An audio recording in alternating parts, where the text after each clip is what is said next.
На сессии Меджлиса Туркменистана были приняты ключевые законодательные решения, направленные на модернизацию правовой системы страны.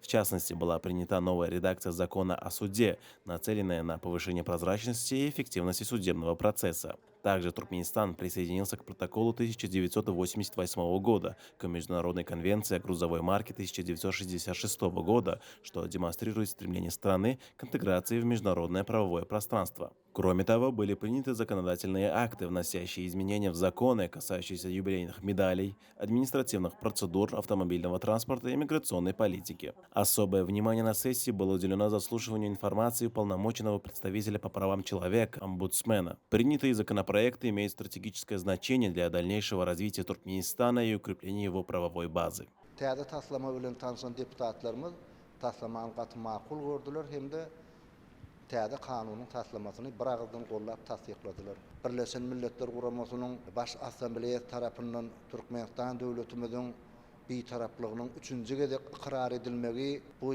gahryman arkadamyzyň başlangyçlary arkadagy gahryman serdarymyzyň ýol başçylygynda Birleşen Milletler Guramasynyň her bir agzasynyň Türkmenistan döwletimize, Türkmen halkymyza, milli liderimize goýýan uly sarpaty, hormaty diýip biz düşünýäs.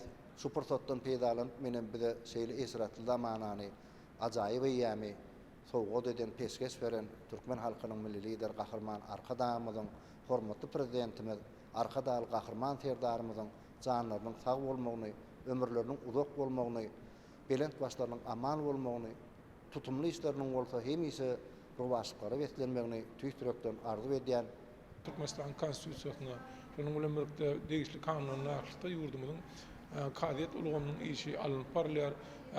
Bu ulgamyň işini döwlet taraplara laýyklykda kämilleşdirmek maksady bilen döwlet mümkinçiliklerden ýerlikli peýdalanmak bilen baglykda hemde halkara konumy umurtlaýan kadrlaryny milli kanunçylyga ornaşdyrmak bilen baglykda şu kadiýet hakkynda kanunyň täze beýanyny döwlet kadrlar öz beýan tapdy. Şonuň bilen birlikde de bir näçe kanunlara üýtgetmeler we goşmaçylar giýdirildi. Hemde ýurdumyzyň halkara resmiýetlerine goşulmagyny tasdiklamak gabatda hem kanunlar kabul edildi. Burdatdan peýdalanyp ýurdumyzyň halkara derejede awra mertebesini hatda ýokarlanmak üçin dünýä döwletlerinden dostluk gatnaşyklary berkitmekde ul aladylary diýen Türkmen halkynyň milli lideri gahrman arkadamy hormatly prezidentime tüýsürekden tawassy edýärin. Hormatly prezidentimiň arkadaly gahrman serdarymyň, Türkmen halkynyň milli lideri gahrman arkadamynyň janlaryny tag ömürlerini uzak ýyl ýurt behbetli işleriň munun beýlekem üstünlikleri tüýsürekden arzu edýärin.